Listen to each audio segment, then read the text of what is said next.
Assalamualaikum warahmatullahi wabarakatuh. Perkenalkan, nama Andi Wahyudi, NPM 22411201, kelas manajemen 22A.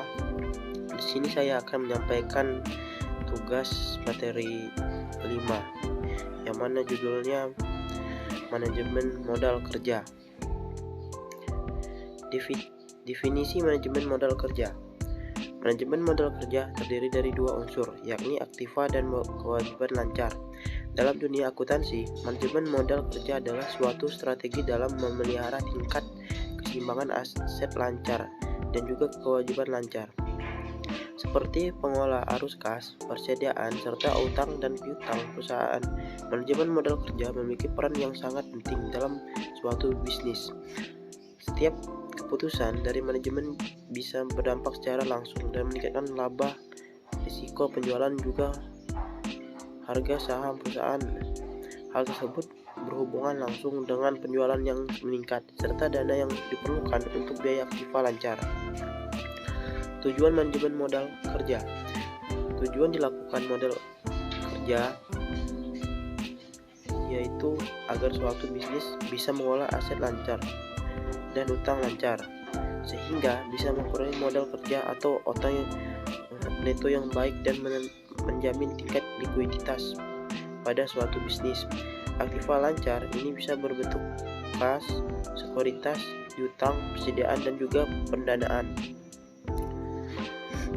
Tujuan lain dilakukan modal kerja antara lain adalah sebagai berikut. 1. Memenuhi laba ataupun rugi suatu bisnis. 2. Memaksimalkan dana dari pemilik saham Arena mempunyai rasio keuangan yang lebih positif.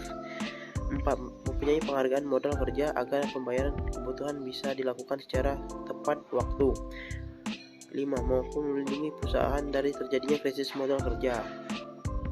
Konsep modal kerja. 1. Konsep kuantitatif. Konsep kuantitatif pada manajemen modal kerja adalah pada kuantitas ataupun jumlah biaya yang terdapat di dalam unsur aktiva lancar. Aktiva lancar juga mempunyai dana yang berputar kembali dalam waktu yang cenderung lebih pendek ataupun bentuk dalam semulanya. Jadi modal kerja dalam konsep kuantitatif adalah seluruh jumlah dari aktiva lancar memiliki perusahaan modal kerja. Dalam makna ini juga dikenal dengan modal kerja bruto. 2. Konsep kualitatif. Bila pada saat konsep kualitatif hanya berkaitan dengan jumlah aktiva lancar saja. Nah, dalam konsep kualitatif ini modal kerja akan sangat berkaitan dengan jumlah utang lancar. Utang yang membayarnya harus segera dibayarkan. Untuk itu, sebagian aktiva lancar harus bersedia agar bisa mempunyai kewajiban finansial perusahaan yang harus segera dilakukan, tidak boleh digunakan untuk membiayai operasional perusahaan. Tujuan utamanya adalah agar bisa perusahaan mampu menjaga tingkat likuiditas modal kerja.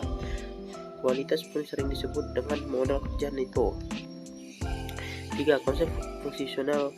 Dasar utama dalam konsep fungsional adalah biaya orang tersimpan sebagai modal dan juga dana yang dikeluarkan mempunyai fungsi dalam memperoleh pendapatan bisnis. Konsepnya adalah sebagai biaya untuk digunakan agar current income.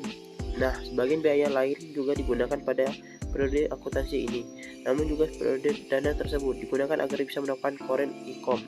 Sebagian dari dana tersebut digunakan untuk menghasilkan pendapatan ataupun untuk periode akuntansi selanjutnya, yang umumnya dikenal sebagai future income. Contohnya sederhana, katakanlah ada suatu bisnis yang dilakukan penanaman modal pada sebagian dananya pada instrumen obligasi pemerintah. Lalu dana tersebut ternyata menghasilkan current income dalam wujud bunga ataupun income. Bisnis pakaian ini sebenarnya dibuat untuk melakukan perdagangan pakaian, bukan untuk melakukan investasi. Untuk jumlah operasi pokok atau penjualan, semakin besar penjualan atau operasi pokoknya, maka keperluan sebaliknya. Sedangkan untuk perputaran modal kerja, semakin cepat berputaran modal kerja, maka modal yang diperlukan juga harus relatif lebih besar. Sebaliknya, bila perputaran modal melambat, maka modal yang diperlukan pun akan lebih sedikit. Penentuan jumlah modal kerja. Jumlah modal kerja yang diperlukan dalam suatu bisnis harus diperhitungkan dengan baik oleh semua pihak profesional, seperti Chief Financial Officer atau disingkat CFO, atau oleh manajer keuangan agar bisa kekurangan ataupun kelebihan modal. Modal bisa mengalami perubahan karena terjadi perubahan penjualan. Contohnya, jika mengalami peningkatan penjualan, maka modal kerja pun akan turut membesar. Namun jumlah modal akan tergantung pada setiap aset lancar. Biasanya tergantung pada dua hal, yakni jumlah operasi pokok atau penjualan serta berputaran modal kerja.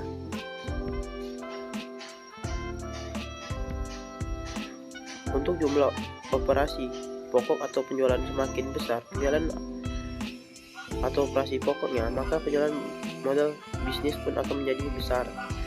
Pun begitu juga sebaliknya. Sedangkan untuk berputaran modal kerja, semakin cepat berputaran modal kerja, maka modal yang diperlukan juga akan relatif lebih besar. Sebaliknya, bila berputaran modalnya lambat, maka modal yang diperlukan lebih sedikit. Penentuan jumlah modal kerja. Jumlah modal kerja yang dibutuhkan oleh sebuah bisnis perlu diperhitungkan dengan baik oleh pihak profesional seperti CFO atau manajer keuangan agar modalnya tidak kekurangan maupun berlebih. Modal bisa mengalami perubahan karena ada perubahan penjualan. Misalnya kalau mengalami peningkatan tiap aset lancar, umumnya jumlah kebutuhan modal kerja suatu bisnis tergantung dari dua hal, yaitu pertama, jumlah operasi pokok atau penjualan. Artinya semakin besar operasi pokok atau penjualan, maka kebutuhan modal bisnisnya juga semakin besar. Demikian pula sebaliknya. Kedua, perputaran modal kerja. Artinya modal kerja yang berputar semakin cepat, maka modal cepat yang dibutuhkan juga relatif besar. Sebaliknya kalau perputaran modal lambat, modal pun akan sedikit.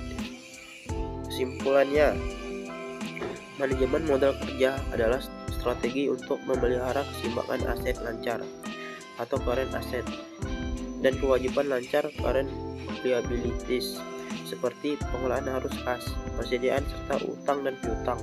Untuk mengetahui besar kebutuhan modal kerja dapat dilakukan dengan metode saldo rata-rata dan metode unsur biaya. Suatu bisnis perlu dilakukan manajemen modal kerja untuk mengoptimalkan pengeluaran dalam sebuah tingkatan penjualan.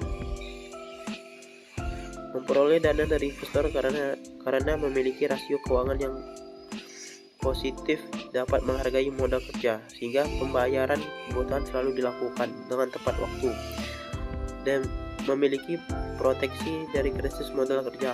Laporan keuangan sebaiknya dicatat dan disajikan dengan benar dan akurat sesuai dengan standar akuntansi. Untuk memudahkan hal ini, Anda dapat menggunakan software akuntansi atau Master. Dengan Master, Anda bisa dilakukan mencatat dan pengolahan 300 lebih laporan secara real time kapanpun dan dimanapun. Sekian dari presentasi saya akhiri. Wabillahi taufiq walhidayah. Wassalamualaikum warahmatullahi wabarakatuh.